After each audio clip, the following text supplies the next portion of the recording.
तो आपको एक रिपोर्ट दिखाते हैं। दरअसल अगर सियासत में जब युवाओं की एंट्री होती है या फिर कहें कि जब सियासत के केंद्र में युवाओं के मुद्दे हो, तभी नेताओं के असली दांव पेच भी नजर आते हैं। इस साल जय नारायण व्यास विश्वविद्यालय से लेकर जयपुर की सड़कों तक रविंद्र सिंह भाटी का प्रदर्शन हो या रीट से लेकर एसआई और एएनएम जीएनएम की नियुक्ति देने को लेकर बेरोजगारों का प्रदर्शन हो, पूरे साल ये मुद्दे सियासत के केंद्र में रहे हैं।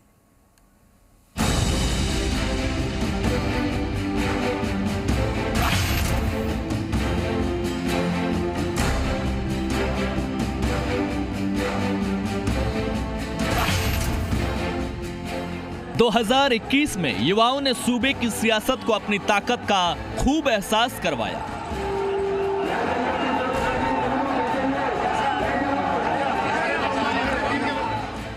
अगस्त में जोधपुर में जय नारायण व्यास विश्वविद्यालय में छात्र संघ मैदान में उतरा तो रविंद्र सिंह भाटी के नेतृत्व में जोधपुर की सड़कें जाम हो गई। हजारों की संख्या में छात्रों का समर्थन जुटा। रविंद्र सिंह भाटी ने राजधानी तक अपनी सियासी ताकत का संदेश भेज दिया और इसी जन समर्थन से उत्साहित हुए रविंद्र सिंह भाटी ने 13 सितंबर को विधानसभा घेराव का ऐलान किया। इस घेराव से पहले पूरे प्रदेश में तैयारियां भी हुई। ऐसा लगा जैसे जयपुर में पिछले कई दशकों से अपनी सियासी खेल जमाए बैठे वरिष्ठों को अब नई पीढ़ी अपनी ताकत का एहसास कराने वाली है। आंदोलन छात्रों का था, मुद्दे छात्रों के थे, लेकिन मैदान में युवा तरुणाई सूबे के सियासी गणित को गड़बड़ाने का संदेश दे रही थी, जो बीजेपी और कांग्रेस दोनों के लिए ठीक नहीं था। लेकिन रैली से एक सप्ताह पहले पंचायती राज चुनाव खत्म होते ही सरकार ने इस रैली को रोकने के लिए, कमजोर करने के लिए कोरोना गाइडलाइन जारी कर किसी भी प्रकार के धरना प्रदर्शन पर रोक लगा दी।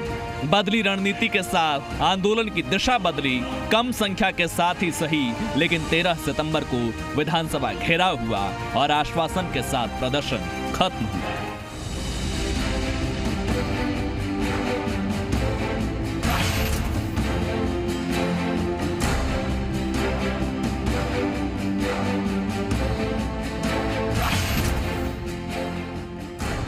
जब छात्र पढ़ेगा तो रोजगार मांगेगा और 2021 का साल बेरोजगारों के प्रदर्शन के नाम रहा। इन 12 महीनों में हर वक्त अलग अलग मुद्दों पर राजधानी जयपुर से लेकर दिल्ली और लखनऊ तक राजस्थान के बेरोजगार युवा प्रदर्शन करते नजर आए। युवा और किसान सियासत का सबसे मजबूत हथियार। सरकार ने बजट में कंप्यूटर शिक्षक का कैडर बनाने की घोषणा की। जुलाई 2021 में संविदा पर भर्ती की घोषणा हुई, लेकिन युवाओं ने इस भर्ती का विरोध किया। राजस्थान में सुनवाई नहीं हुई तो युवाओं ने यूपी का रुख किया। यूपी में बेरोजगारों की प्रियंका गांधी से मुलाकात हुई, जिसके बाद सरकार ने नियमित भर्ती की घोषणा की। 2021 में सबसे ज्यादा सरकार ने रीट भर्ती में वाहवाही लूटी, लेकिन पेपर लीक से लेकर पद बढ़ाने की मांग को लेकर सरकार को नाराजगी का सामना करना पड़ा।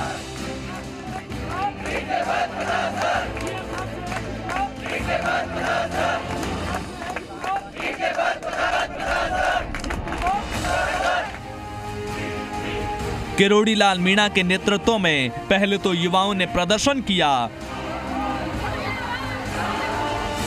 और अब पिछले लंबे समय से बेरोजगार शहीद स्मारक पर रीट में पदों को बढ़ाकर 50,000 करने की मांग कर रहे हैं, लेकिन सरकार ने अभी तक इन युवाओं को कोई मजबूत आश्वासन नहीं दिया है। बारिश हो या ठंड, बर्फीली हवाएं हो या धूप, युवा शहीद स्मारक पर डटे हैं। सत्ता और सियासत दोनों खामोश हैं। ऐसे में 2022 के साल की शुरुआत भी इन्हीं मांगों और इसी सियासत के बीच होने जा रही है।